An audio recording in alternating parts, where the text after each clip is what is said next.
Hey, what's up? I just want to do a quick video commending the day Sunday and just talk about a few things that were on my mind. Um, uh, One is that I'm a little bit I'm coming a little bit flat because I did a video that failed to upload, and it's really disappointing when it does that. But I was thinking that um so like I think I've only like really met I was seeing like who would be the most influential person that I ever met in my life, like the most just simply the most influential person that I ever met in my life or even saw. It was an outstanding person, but it wasn't like a person that would call any attention to themselves. Because so I was like like most people, like I think we really forget about the money incentive in life. Like a lot of people have this and that to say about this and that and present themselves as this and that. But when you watch people count money in their hands, there's something about it that is very kind of corrupting. Where like you can't help but when you have like cash money in your hands, you feel like you just got to. It's actually blood money. Like you can really appreciate cash money as blood money because somewhere along the line to have the profit, the black, like black. So like when you're doing like a ledger line back in the day, if when you're doing the accounting, what is owed is in red, and what's a positive affirmative value is like black. So like profit would be black in old accounting. So when you're in the black for something, you have cash money on hand, whether it's a dollar or more. Somewhere along the line, someone likely lost that dollar. That dollar came from somewhere. But then also for another person to have that dollar before they had got around to losing it, likely they had to put themselves in danger or at risk, or someone that loves them would have to put themselves at danger, at risk somewhere along the line to put them in the position to have so much as a dollar in their hand. So for most intents and purposes, when you're holding money, it actually has it's influential, and you somewhat feel and are a little bit corrupt. I'm not saying money is bad. That's not what I'm saying, but just the influence of it, the nature of it, its nature of it is so.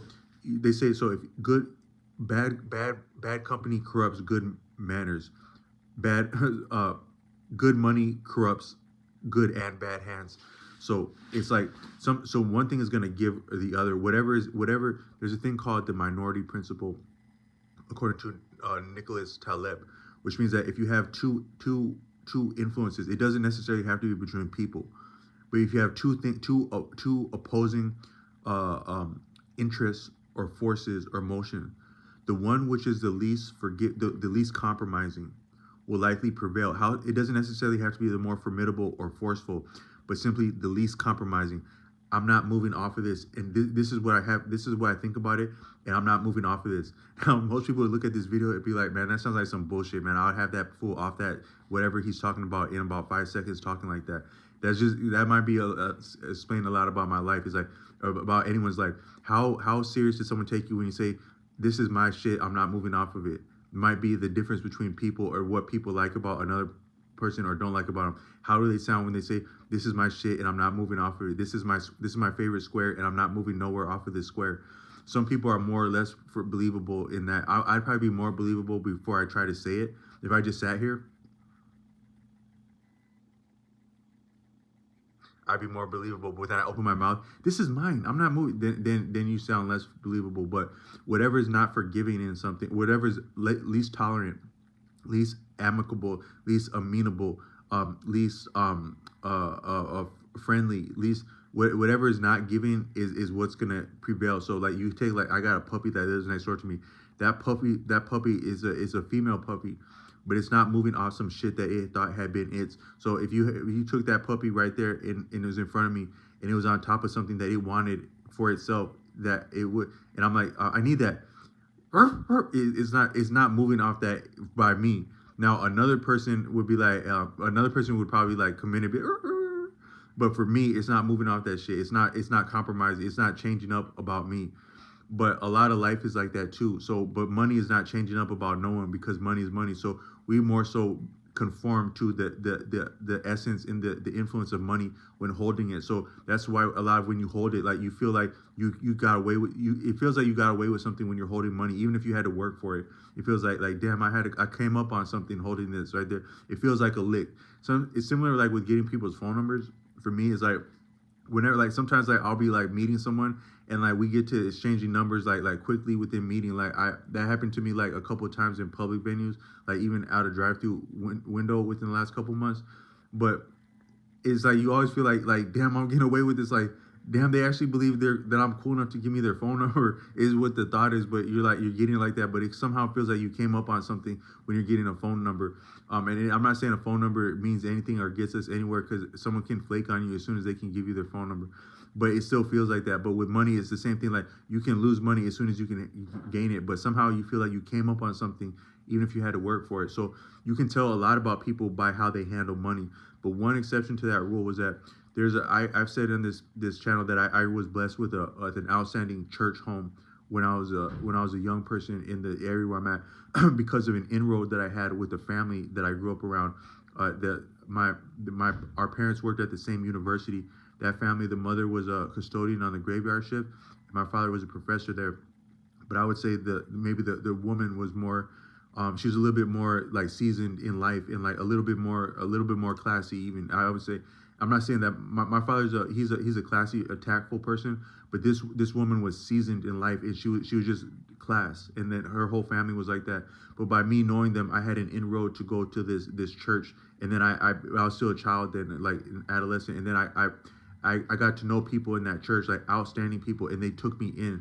Like they showed me more love than they had to, and a lot of people in there, and they were coming like these are some real saints, people from the streets, gang members, drug dealers, not necessarily male drug dealers that would kill a person by overdosing that person on purpose, if they had a problem with that person, and then that actually was heavy with them, and they would share testimony about that experience. I remember a testimony like that one time.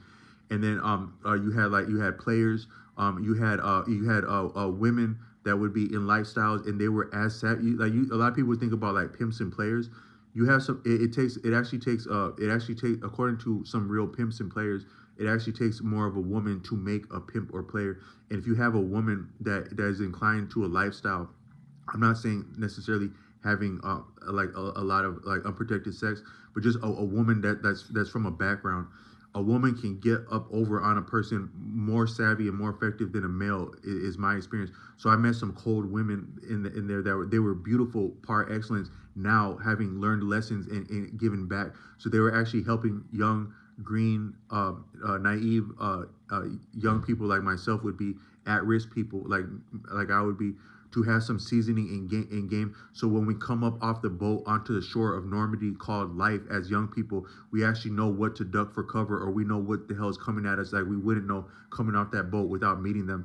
But so I met like all kinds of people like that. But the real, and then the person who was the pastor, he was actually more than a pastor was his title, but he was very savvy and eloquent and hilarious and smoother than smooth. Like if he would have had a different inclination in life than to be a pastor, he would have been very savvy and effective just off of his social rapport and skills.